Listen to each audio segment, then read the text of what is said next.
That afternoon, I had just gotten back from the supermarket, still carrying several bags of groceries, when I saw Michael, my son, standing in the living room. The light came through the window, illuminating his face, but it didn't soften the coldness of his expression. I didn't even have a chance to ask anything before he spoke directly, his voice firm and sharp as a knife. "Mom, I'm tired of seeing you every day." I froze.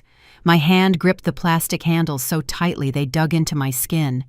"What did you just say?" I asked, hoping I had heard him wrong. Michael didn't look away. "I want space, Mom. You're around too much. My wife feels the same way.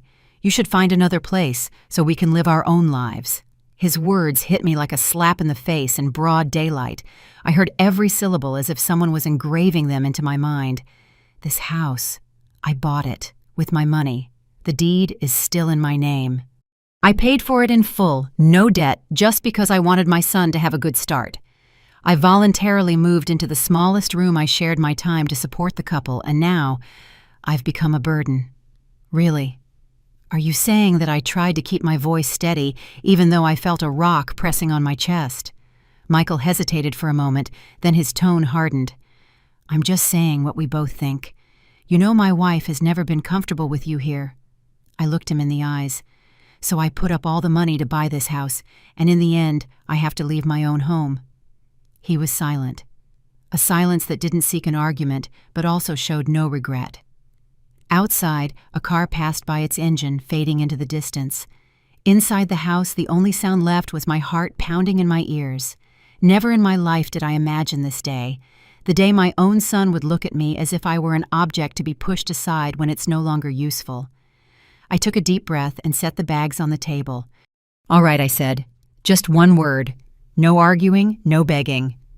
Michael was a little startled, maybe because he expected me to cry or get angry, but I simply walked to my room and closed the door. With my back against the cold wall, I slid down to the floor. The shock still hadn't faded. I remembered the day I gave him the keys to the house. His face lit up the promise of, "Mom will always have a place here." All of that was now just broken fragments of a memory. In the living room, I heard Michael talking to someone on the phone. His voice was light, relaxed, as if a weight had been lifted from his shoulders. Suddenly, I understood. This wasn't an impulsive decision. It was a calculated plan, and I was just now getting the notice. My chest tightened, but deep down another thought began to surface. If they want me to leave, I'll leave, but not empty-handed. I stayed still in the room, listening to the tick-tock of the wall clock, each tick like a hammer blow clarifying my thoughts. If Michael had decided this, then I would have my own way. Not with tears, not with pleading. My phone vibrated in my purse. It was Martha, my friend since our days at the town library. I answered, trying to sound normal. "Olivia, are you free this afternoon? I just made that apple pie you love so much." I managed a faint smile. "Maybe I'll stop by, but first I need your help with something." Half an hour later, I left my room with a small handbag. Michael looked up, frowning. "Where are you going?" "To get some air." "Don't wait up for me," I answered curtly. He was about to say something, but his phone rang. He glanced at the screen and ignored me, as if I had already disappeared from his world. I met Martha at a coffee shop near the bus terminal. When I told her what happened, her eyes darkened. "He said that to you in the house that you bought." I nodded. "I think it's time for me to go, but I'm not going to leave them anything valuable." Martha rested her chin on her hand. Her eyes glinted with the shared understanding. "Are you thinking of selling the house?" I replied. "Not just selling it fast, and in secret so they don't have time to react. They think I'll just leave quietly, but I'll be the one to take back everything that's mine before I disappear." The plan began that very night. Martha introduced me to a trusted real estate agent, Mr. Johnson, who had helped her with a messy inheritance issue with an apartment. He agreed to meet me privately in his office off the record. Sitting under the warm glow of a desk lamp, we discussed the details. "You want to sell the entire property? The house is in your name, correct?" he asked. "All the legal documents are mine," I replied firmly. Mr. Johnson smiled. "Then it'll be easy. I have a couple of cash buyers. If you agree, I can close the deal in less than a week." 1 week. Not nearly enough time for Michael and his wife to realize what was happening. I pictured the scene, them coming home after a long day only to find the house was no longer theirs. And inside, I felt an unexpected calm. When I got back home, Michael was already out. The living room was silent. I took one last look at every piece of furniture I had chosen, every photo on the wall. Soon, none of it would belong to them anymore. I turned on my computer. I sent a confirmation email to Mr. Johnson. We start tomorrow. Keep everything absolutely confidential. As I hit send, I noticed my hands were no longer shaking.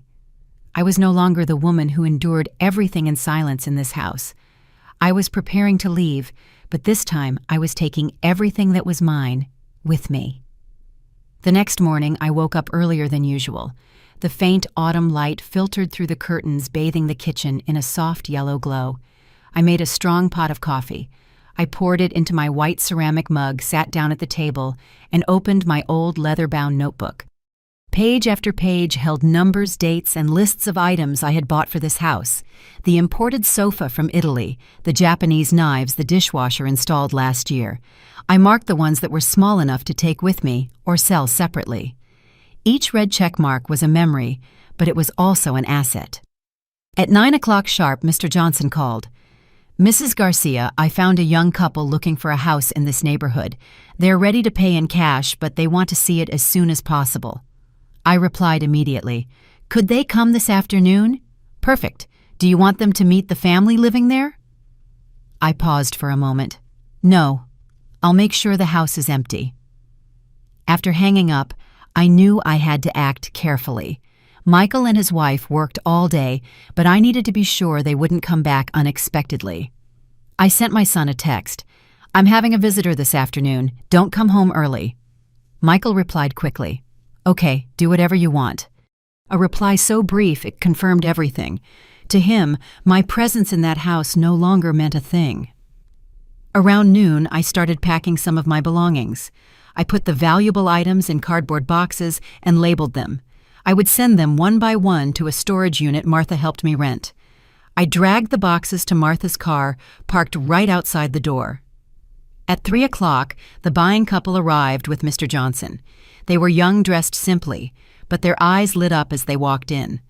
They didn't know the story behind the walls. They only saw a warm, clean house full of potential. I guided them through each room, presenting every detail like an experienced salesperson, though inside, I felt both relieved and bitter. "We love this house," the wife said, looking at her husband. He nodded. "If you agree, we can put down a deposit right now." I looked at Mr. Johnson.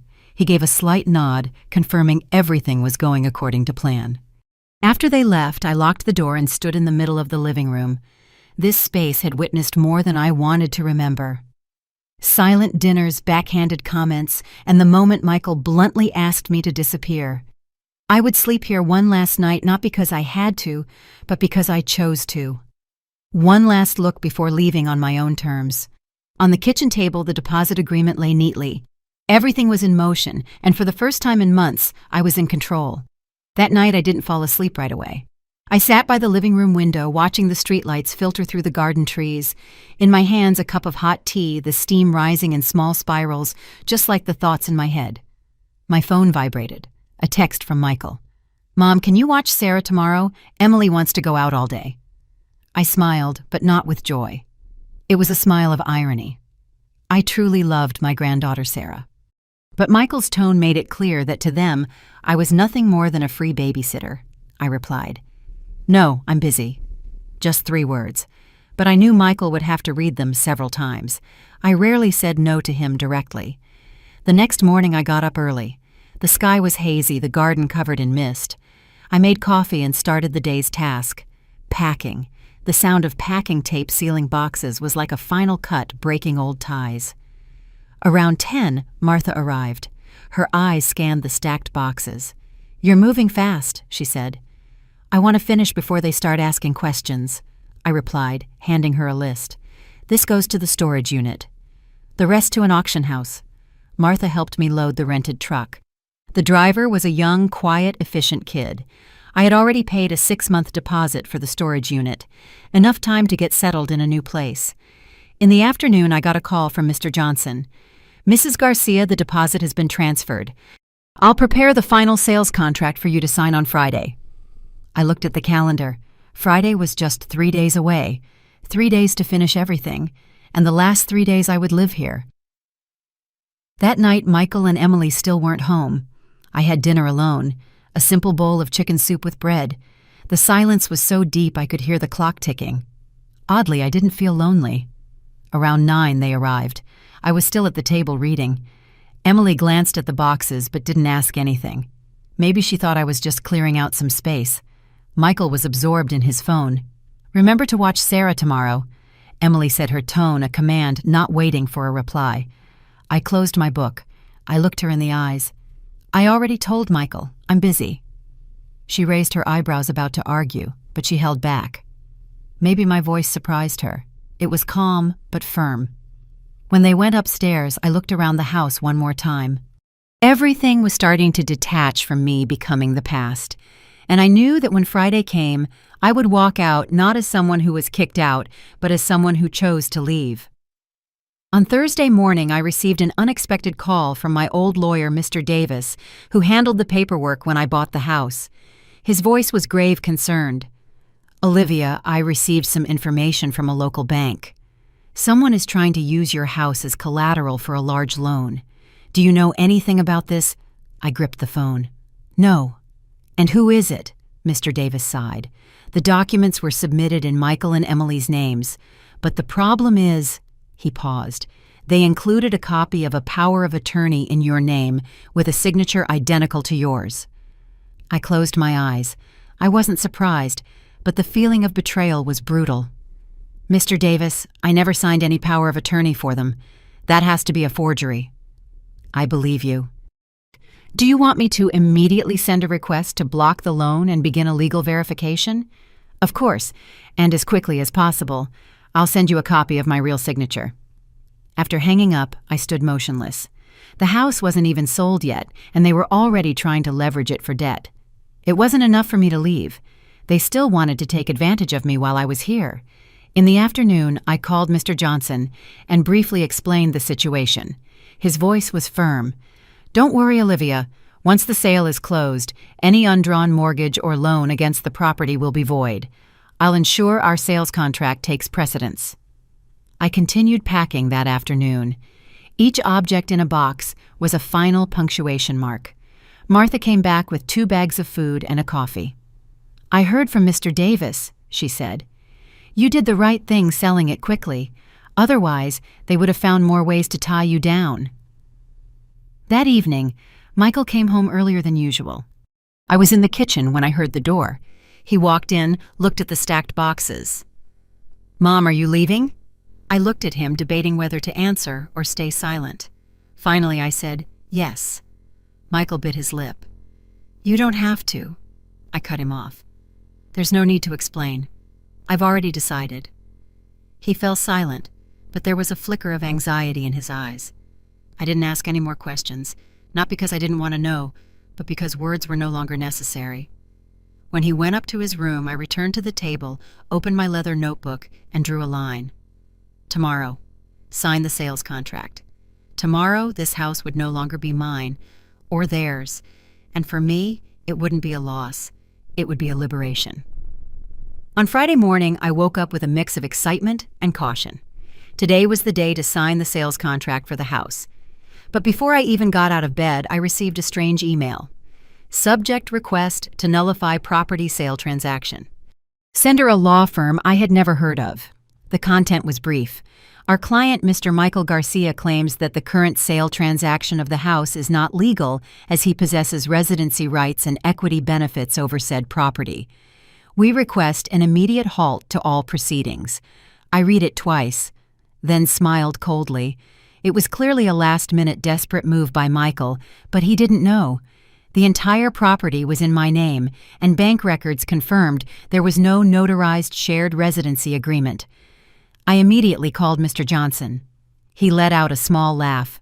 "Relax, Olivia. This is just an attempt to buy time. We have all the legal documents in order. They have no right to stop this. I had decided not to mention the contract signing to Michael the night before. The less information he had, the safer it was. At noon, I drove to Mr. Johnson's office. The sky was clear, but a cold wind was blowing. In the meeting room, the file was already perfectly arranged. Mr. Johnson and my lawyer, Mr. Davis, were both there. You just need to sign here, here, and here, Mr. Davis indicated on each page. The pen in my hand glided smoothly over the paper. Each signature felt like cutting an invisible string. When I finished, I put the pen down and exhaled with relief. Mr. Johnson carefully collected the documents and nodded. Done. The money will be transferred to your new account within 24 hours. The account is with a different bank. No one but you will have access to it. On the way back, I stopped by a small shop on the outskirts of town and bought a new suitcase. Not too big, but big enough for the essentials for my next chapter. I hadn't decided where I would go yet, but I was sure I wouldn't leave an easy trail to follow. When I got home, Michael and Emily were already there. Emily was sitting on the sofa, scrolling through her phone. Michael was leaning against the kitchen doorway, watching me with suspicion. "Where were you all day, Mom?" he asked. I took off my coat and hung it up. Just taking care of some personal matters. Emily then spoke, her tone dripping with acid.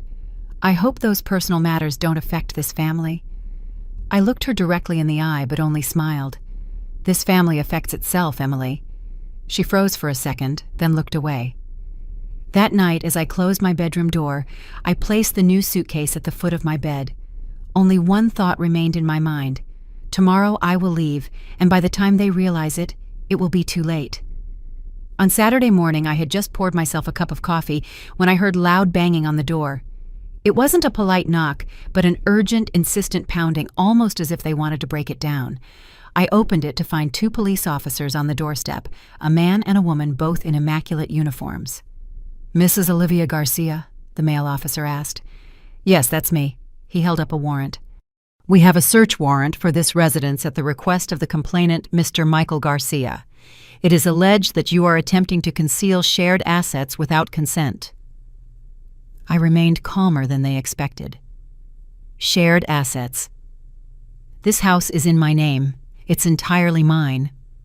"Go ahead, but you won't find anything legal to hold me here." They entered and began to inspect each room. Emily and Michael came running down from upstairs. Emily was still in her pajamas, her hair a mess, but her eyes were bright, as if she expected to see me in handcuffs.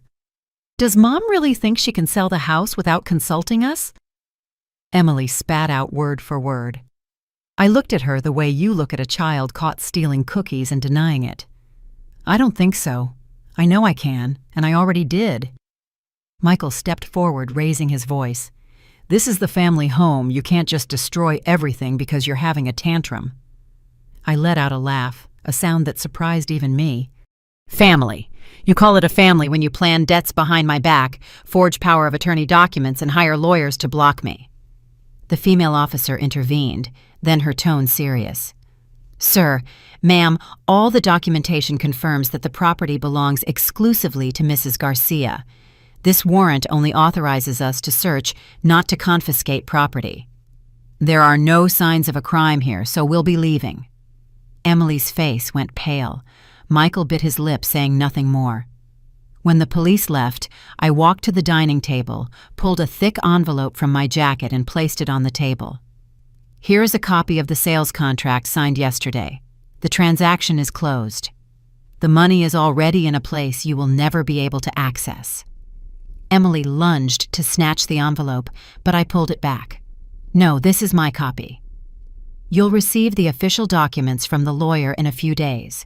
From this moment, you have exactly 4 days to find another place to live." A heavy silence fell over the room. No more banging, no more police, just the naked truth. Michael stared at me with a mixture of shock and panic. Emily turned away, clenching her fist so tight her knuckles turned white. I picked up my coffee cup. I took a sip and spoke slowly. "I told you. By the time you understood, it would already be too late." On Sunday morning, as I was packing more boxes, I heard a crash downstairs. When I went down, I froze. Michael and Emily were tearing the living room apart, Drawers were pulled out, papers scattered all over the floor. "What are you doing?" I yelled. My voice echoed louder than I expected. Emily looked up, her eyes as sharp as knives. "We're looking for the sales documents. You have no right to do this.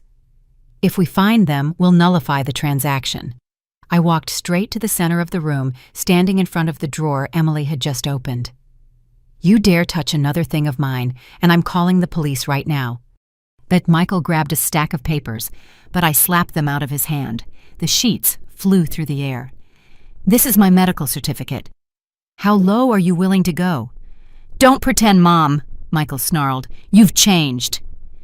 You're not the one who used to put the family first. Now all you do is think about yourself." I let out a dry laugh.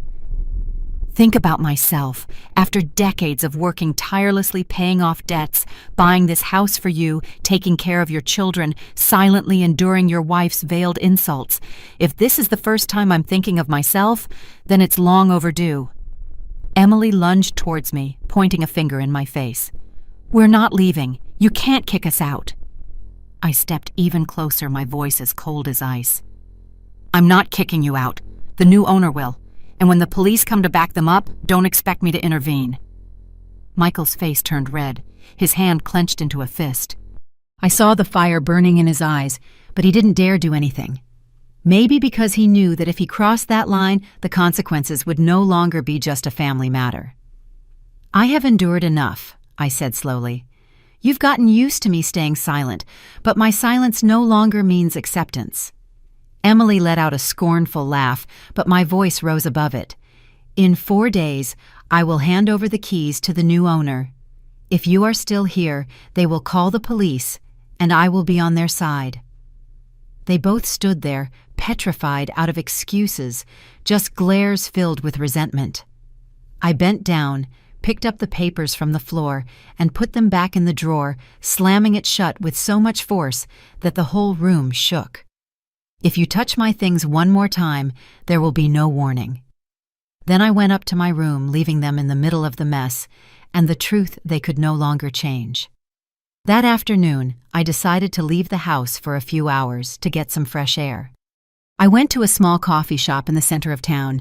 I sat in a quiet corner with a book and a cappuccino.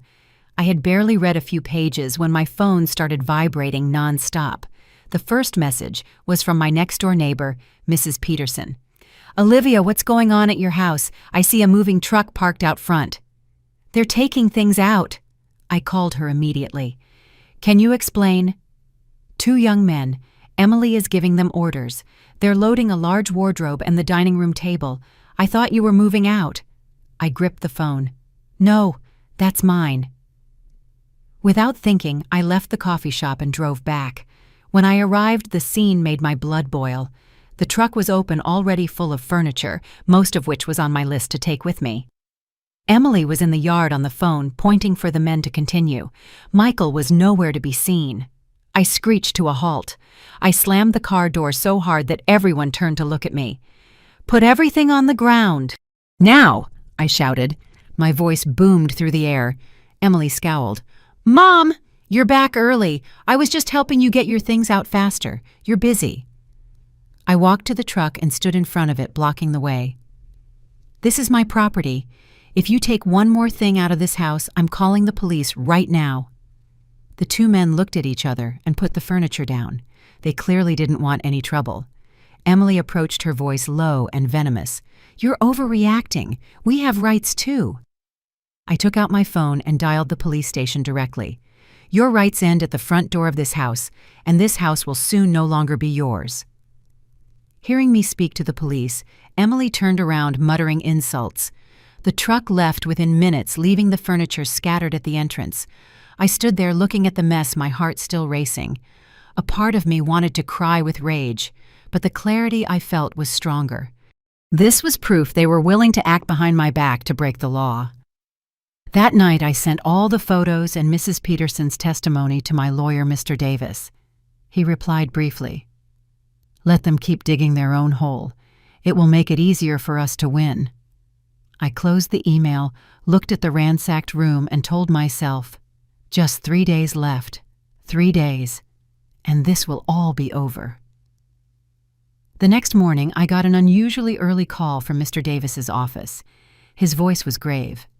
"Olivia, you need to know this. Last night, Michael contacted another agency claiming you have lost legal capacity and asking for help to stop the sale of the house." I sat up straight, my heart pounding. Legal capacity on what grounds? He submitted a copy of a psychiatric evaluation, but the doctor's signature is an obvious forgery. I called the clinic listed on the paper, and they confirmed they have no record of you as a patient. I laughed with contempt, though inside I was seething. "They're getting desperate." "They are," Mr. Davis said, "but this is serious. If we don't act fast, they could delay the sale. I recommend you come to the office today to sign an official rebuttal accompanied by a valid medical certificate." I agreed, and immediately called Dr. Taylor, my family doctor for over 10 years. Within an hour, I had a certificate of sound mental health in my hands, complete with his signature and official red seal. On the way to Mr. Davis's office, I thought about every move Michael and Emily had made. Forgery, trespassing, attempted theft, and now fabricating a story about my incompetence to strip me of my rights. Each move was a stab in the back, but it was also a nail in their own coffin. At the office, Mr. Davis already had the documents ready. "We'll file the rebuttal today. Additionally, I'll request a formal investigation for medical document forgery. If intent to defraud is proven, this will become a criminal matter." I signed each page with a steady hand. "Mr. Davis, I want to see this through to the end. No more concessions. They need to pay for what they've done." He nodded. "I understand." When I got home at noon, I saw Michael sitting on the porch, phone in hand, avoiding my gaze. Emily wasn't there. I walked past him, but I heard him say, "Mom, this is going too far." I turned and faced him. "Too far? The day you decided to deceive me, it had already gone too far, and now there's no turning back." Michael opened his mouth, but I had already gone inside and shut the door. There was no room left for pity. That afternoon, Mr. Davis sent an email. "The rebuttal has been accepted by the court. The sale of the house will proceed as planned. The investigation into the document forgery will begin this week." Reading it, I leaned back in my chair, and for the first time in weeks, I truly smiled. Only 2 days left. On Monday morning, I was checking my list of boxes when the doorbell rang. On the porch was a woman in a dark suit holding a briefcase. "Mrs. Olivia Garcia?" she asked. "That's me. I'm a social worker from Adult Protective Services. We've received a report that you may be a victim of financial abuse, and we need to intervene urgently." I frowned. "A report from whom?" "That information is confidential," she replied professionally. "But I need to ask you a few questions, and I may need to check your living conditions." I understood immediately. Michael or Emily had called, but this time they were trying to pose as saviors, feigning concern to delay the sale of the house. "Please come in," I said, keeping my voice calm. The social worker opened her notebook and began asking about my income, my bank accounts, and my health. I answered clearly, providing Dr. Taylor's medical certificate and the statement from my new bank account.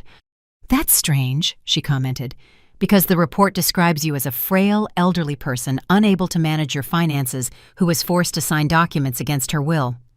I let out a laugh, though there was nothing funny about it. I suppose they forgot to mention that I was the one who initiated the sale of the house and that I signed all the documents myself in front of witnesses. When the social worker reviewed the sales contract and supporting documents, her expression softened. "It seems someone is trying to exploit the system to make your life difficult. I'll note this in my report and close the case today." Before she left, she added, "If they file any more false reports, that will constitute a violation of the law." I nodded, thanked her, and closed the door. Indignation burned inside me, but I also felt a slight relief. Another one of their schemes had been dismantled. That afternoon, Martha came by with a bag of freshly baked pastries. When I told her what happened, her eyes widened. "They have no shame. Only 2 days left, Liv. Hang in there." Together we arranged the last of the boxes. My suitcase was packed with the documents and contracts stored in a portable safe. As night fell with the streetlights casting shadows in the empty living room, I stood and looked around. The faded walls, the bare nails where photos once hung. There was nothing left to tie me to this place. I whispered into the void, just 48 more hours, and it will all be over. And I knew that this ending would be nothing like what Michael and Emily had imagined. The next morning, I received an email from Mr. Johnson with the subject line, "Change in handover date." The message was brief. "The buyer has requested to take possession of the house 1 day early. This means we will complete all paperwork this afternoon. If you agree, I will handle everything." I read it again to make sure I wasn't mistaken. This afternoon meant that Michael and Emily would have less than 10 hours before losing all rights to the house. I called Mr. Johnson immediately. "I agree. Do it as quickly as possible, and keep it quiet." He chuckled softly. "Understood. I'll bring the final documents to your house at 3 p.m. I hung up and stood in the kitchen feeling a renewed energy surge through me. My departure would be sooner than expected, and they wouldn't have time to react. At noon, Michael and Emily still hadn't returned. I took the opportunity to call the moving company, asking them to come that very afternoon. Martha was also there to help me supervise. We worked without a break. The boxes were lined up, the suitcase was closed, and the portable safe was ready by the door. Around 2 o'clock, I heard a car pull into the driveway. Emily got out of the car, smiling, but when she saw the moving truck parked in front of the house, her smile vanished. "What is this? What do you think you're doing, Mom?" I didn't answer right away. I continued signing papers with the movers. Michael got out of the car, frowning. "Mom, you said we still had 2 days. I looked him straight in the eye. The plan changed. "I'm handing over the house this afternoon." Emily froze. "No, you can't." I interrupted her, my voice icy. "I can, and I already did." The buyer wanted to move up the date, and I accepted. As of 4 o'clock this afternoon, this will no longer be your home. Michael took a step toward me, furious.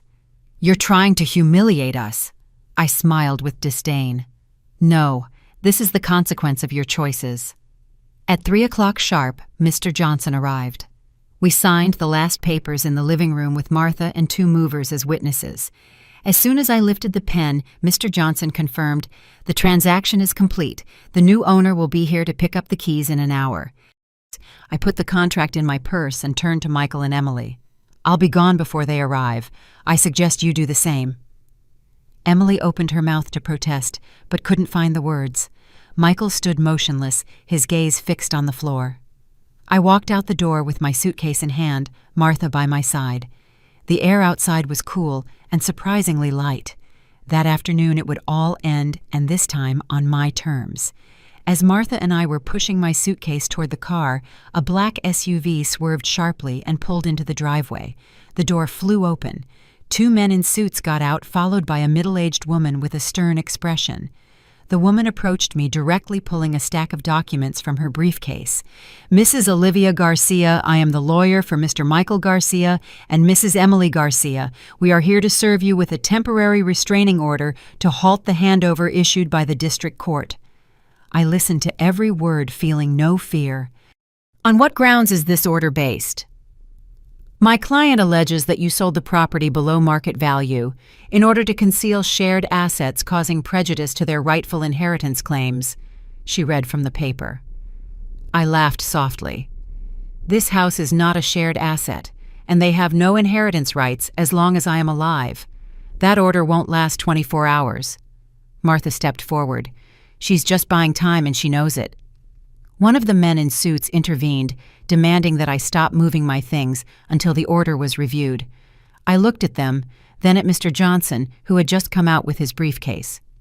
Mr. Johnson raised an eyebrow. "This morning I submitted all legal property documents to the court. This order is based on false information. I'm calling the judge right now."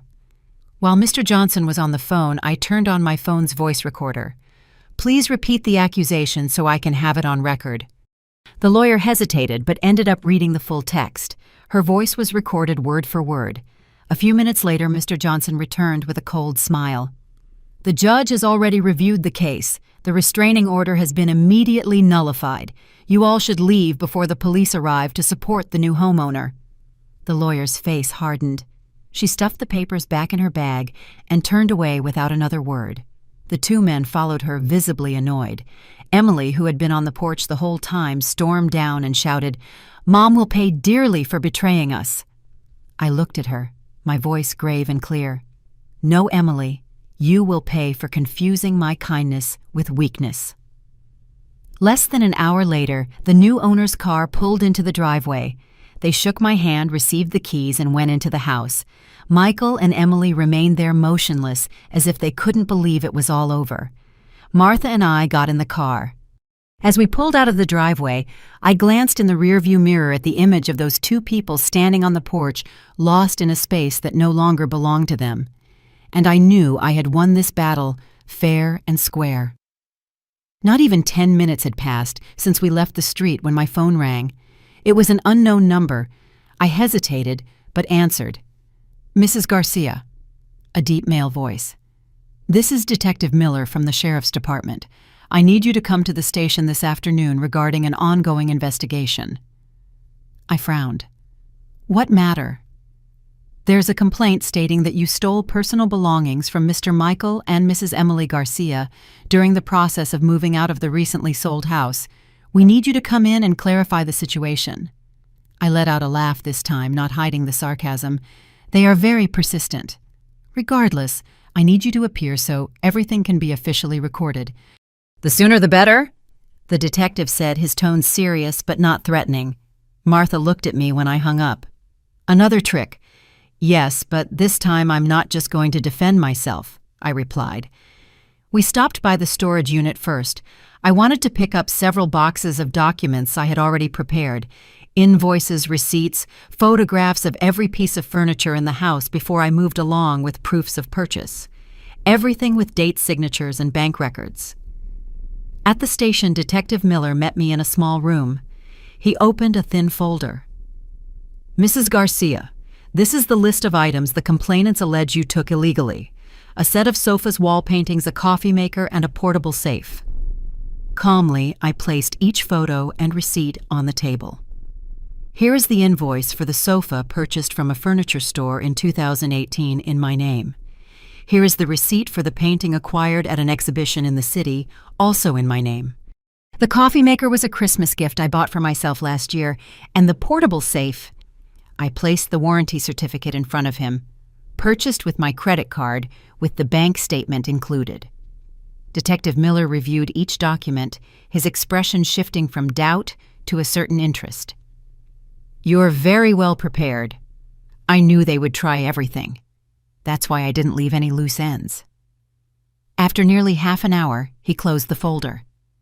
"I will note in the report that this complaint is baseless. If you wish, you can file a counterclaim for false accusation." I gave a small smile. "I'll consider it. But believe me, Detective, I don't forget." Leaving the station, each step felt lighter, not because they had failed again, but because I understood that each attack only made me stronger. In the afternoon, the sun gilded the new path I was taking, and this time there was no shadow of the old house behind me. That night alone in my newly rented apartment, a yellow lamp cast a dim light on the empty table. The silence was so profound I could hear the clock ticking. Although everything was almost resolved, my heart still felt heavy. My lawyer, Mr. Davis, called. His voice was grave measured. "Olivia, I just received a report from the investigator. There's something you need to know." I swallowed hard. "What is it?" "Last week, while you were busy with the sale, Emily tried to open a line of credit in your name. She used forged documents. Luckily, the bank became suspicious and rejected the application, but it's clear they haven't stopped." I closed my eyes in silence. A part of me wasn't surprised, but it still felt like the air had been knocked out of me. "Thank you, Mr. Davis. I'll think about what to do." After hanging up, I went out onto the balcony. The night was still. The air was cool. Lighted windows in the buildings across the street. Maybe families having dinner together. Laughing, a simple scene I was no longer a part of. I leaned against the railing, letting the memories flood in. Family meals, Michael's laughter as a child, the proud look in my husband Richard's eyes every time we overcame a challenge. Now it was all a distant echo. Back in the room, I opened the small wooden box I always carried with me. Inside were some old photos. Michael with messy hair smiling next to the treehouse, a family photo at Christmas, all of us in red sweaters, and a letter Richard wrote to me, the ink now faded with time. I touched each item feeling like I held a lifetime in my hands. A life I had given away only to end up with this distance. The phone vibrated, a text from an unknown number. "You think it's over, Mom?" "Not yet." I knew it was Emily, but I didn't open it again. I no longer had the strength to reply or to be angry. All that was left was a quiet sadness, like a fog covering everything. I put the phone down. I sat there in the dark. I had won in a sense, but I felt like I had lost more than just a house. Maybe because this victory meant putting an end to any hope of preserving what was once called a family. Before going to sleep, I closed the wooden box and put it in a drawer. Outside, the city continued to breathe. Life went on, and I just kept repeating to myself in silence, "Let tomorrow be different." Or at least I have to believe it will be. The next morning I woke up earlier than usual. The dawn light came in clear and warm, more so than any other day I could remember in months. I made myself a black coffee, no sugar, no milk. A pure bitterness like the feeling of that moment. Lucid, orderly, with no room for old attachments. I opened the drawer. I took out the wooden box. Inside were the photos, the letter, and the key to the old house. I looked at them one last time. There was no longer a sharp pain in my chest. They were still part of my memories, but they no longer had power over me. I put them all in an envelope, sealed it, and sent it to the storage unit with the other boxes. Memories, just like possessions, should also be kept in a safe place where no one can desecrate them. The phone rang. It was Martha. "Liv, what are your plans for today?" "I'm going to close my old bank account, cut all remaining ties with them," I replied, my voice light. Martha laughed. "I'll give you a ride. Consider it your official farewell tour." We went to the bank where I requested to transfer all the money to a new account completely separate from the old one. The bank teller asked if I wanted to keep the old account open. I just shook my head. Signing the closure document felt like shutting a rusty jammed door that had been stuck for years and finally setting it free. At noon, I arrived at Mr. Davis's office. He handed me a file with all the legal paperwork to protect my assets and prevent Michael and Emily from accessing them. "You're safe now, Olivia," he said. And for the first time, I completely believed those words. After leaving the office, Martha and I had lunch at a small restaurant by the lake. The wind carried the fresh scent of water. The sunlight sparkled on the bright surface. I realized I was sitting up straight, not hunched over, as if trying to protect myself from an invisible blow. When I returned to the apartment, I stood on the balcony, looking out at the street. Cars coming and going, people walking their dogs, the laughter of children playing in the nearby park. The world kept on living, and so did I, but this time for myself. I took a deep breath, relaxed my shoulders, and let a real smile emerge. It wasn't because I had gotten revenge, but because I had pulled myself out of the swamp. They no longer had any right to touch my life. That afternoon, I organized my desk again and opened a blank page. I wrote the first line, "Day 1 of a new beginning." And I knew that from that moment on, I could write the rest of my own story, without anyone else holding the pen. A week later, the rhythm of my life had completely changed. There were no more tense mornings or angry footsteps coming down the stairs. Instead, I listened to sparrows chirping by the window, and the aroma of coffee filled my small, tidy kitchen. I started dedicating time to things I had long forgotten. In the mornings, I walked in the nearby park where the maple trees were turning shades of yellow and red. Every step felt light without the urgency of returning to face the coldness of the old house. I realized that for all that time I had been living like a guest in my own life. Now I was truly its owner. One Tuesday afternoon, I attended a pottery class at the Town Arts Center. Sitting at the wheel, my hands shaped the soft clay as if I were reshaping my own existence. There were a few new people in the class, and we chatted as if we had known each other forever. No one asked about my past, and I didn't have to explain anything. There I was, just Olivia, a woman learning to create something beautiful. Martha visited often, bringing cheerful stories from her volunteer community. One day she invited me to join the town's reforestation group. Together, we planted flowers around the lake, our hands covered in dirt, but laughing non-stop. I realized I hadn't laughed so much in a long time, and not out of sarcasm or defense, but out of genuine joy. In the evenings, I would sit by the window to read or write a few lines in my journal. I wrote about the little things I was grateful for: a hot cup of tea on a rainy day, a kind greeting from the doorman, the golden sunset painting the lake. When there was no one left to fear, every ordinary moment became precious. One weekend, I invited some new neighbors over for dinner. We shared food, life stories, and laughter that filled the apartment. Looking around the table, I understood with absolute clarity, happiness is not something that has to be bought with suffering. True happiness is feeling safe being yourself and being surrounded by those who respect you. Before going to sleep, I stood on the balcony and watched the city lights twinkle. Inside me, everything was calm, like the tranquil surface of the lake. I said to myself in a low voice, "I've taken my life back, and this time it belongs completely to me." That feeling I knew then was true happiness. This story is a reminder that the love and sacrifice of parents cannot be seen as an infinite obligation. When family ties are replaced by abuse and exploitation, choosing to leave is not running away, but protecting one's own dignity and peace. Sometimes loving yourself is the only way to keep living, and it's also a warning to others. Affection must be nurtured with respect, not assumed to be eternal.